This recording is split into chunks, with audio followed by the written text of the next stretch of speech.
Do you know that every cell in your body is currently being healed? Watching this lovely and meaningful video will take you one step closer to finding your true love. Let's get this party started. So we have two ways that we actually face crisis. We can either face crisis in a state of emergency, which in the beginning of a crisis is healthy, or we can face crisis in a state of creativity and innovation. So let's talk about that biologically, because it says a lot about how a culture responds, or a person individually. When you and I react to conditions in our life, stressful conditions, we turn on a very primitive nervous system called the fight or flight nervous system, or what's called the sympathetic nervous system. And when we react to our external environment and we see a chaos or a threat or a trauma, our primitive nervous system tells us that we either have two options. We either run or we fight. And we mobilize enormous amounts of energy because from a historical standpoint, running and fighting from a predator was the best way for our chances of survival. So our stressors have become a little bit more complex. We have finances, we have jobs, we have traffic jams, we have internet connections, we have second mortgages, we have single parenting. And all of these elements turn on that primitive nervous system as if we're being chased by a lion.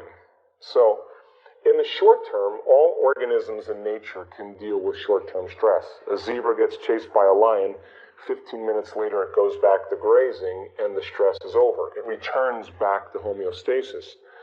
Now, stress is when your body and brain are knocked out of balance.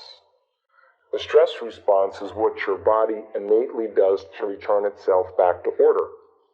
So, we know from a scientific standpoint that when you turn on the stress response and you can't turn it off, now you're headed for disease. Now you're headed for some type of breakdown. So, if you look at a crisis in terms of emergency, and we're releasing all these primitive chemicals of adrenaline and cortisol, those chemicals create the emotional states of anger, of frustration, of aggression, of hatred, of fear, of anxiety, of insecurity, of hopelessness, of powerlessness, of guilt, of shame, of depression. Those chemicals of stress bring us to a lower denominator. And what we know from those chemicals is that most people will do the same exact thing and react in predictable ways, but expect something to change in their life.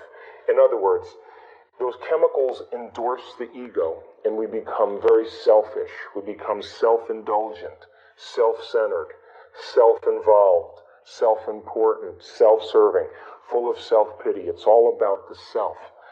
Now, this is the tragedy, because in crisis, if you're addressing a financial crisis or a crisis in a culture, and everybody is selfish, and everybody's living by those emotions, then they're pushing their way to get to the head of the line. They're competing.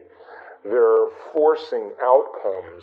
They're using very primitive systems to try to take care of themselves. We don't see possibility. We feel separate from each other. We are competing and striving to get to the head of the line by using our cunning, manipulative, egocentric ways to get there. And we're very controllable.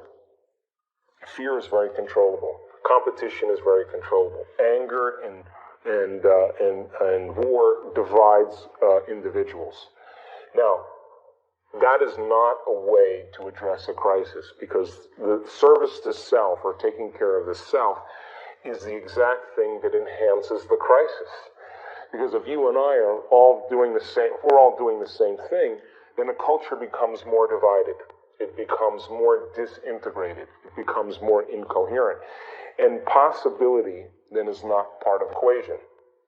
So, the other state of mind, if you can view crisis as a great opportunity brilliantly disguised as an impossible situation.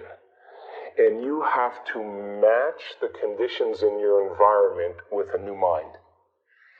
Now we're talking about greatness, because innovation and creativity and a new way of thinking and a new way of being means that we can't do the same thing from the past. And so in history, cultures that, or individuals that overcame their environmental conditions were considered mystics and saints and leaders and charismatic leaders. They were individuals that saw past the illusion of the present reality. Now, when we begin to become innovative or creative, the brain begins to switch. We begin to turn on the forebrain, the frontal lobe, which is really the crowning achievement of the human being, and we begin to ask bigger questions. How can we create a new way of being in a world that's falling apart? How can we begin to create a new system to adapt to these conditions? Now, the hardest part, without a doubt, in all of my research about change is not making the same choice as you did the day before. So reason this.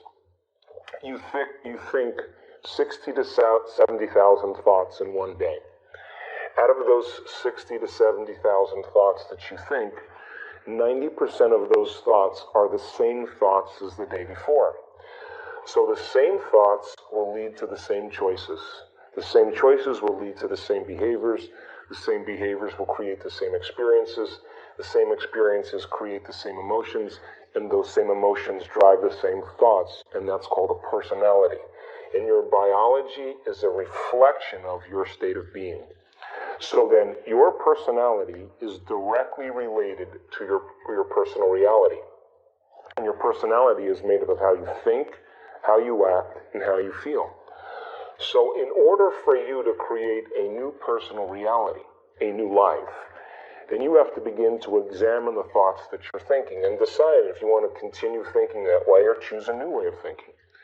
So most people try to create a new personal reality as the same personality, and it doesn't work. We literally have to become somebody else. So it stands to reason then, as you begin to question and speculate possibilities, the Wright brothers, Madame Curie, Thomas Edison, Benjamin Franklin, Marconi, they were all thinking outside the box. They were asking questions. Is there a way to create this outcome? And when they began to think in new and unusual ways, new thoughts lead to new choices. New choices lead to new behaviors. New behaviors lead to new experiences. New experiences create new emotions. And all of a sudden, you start to transform. So, in order to change a culture, you have to change individuals. We have to change it individual by individual. Now, this requires then, by not making the same choices you did the day before, to begin to think and act in different ways. Did our video satisfy your soul in some way? Thank you 1,000,000 times over for your help. We appreciate it more than you can imagine. Don't forget to leave us a comment and hit the subscribe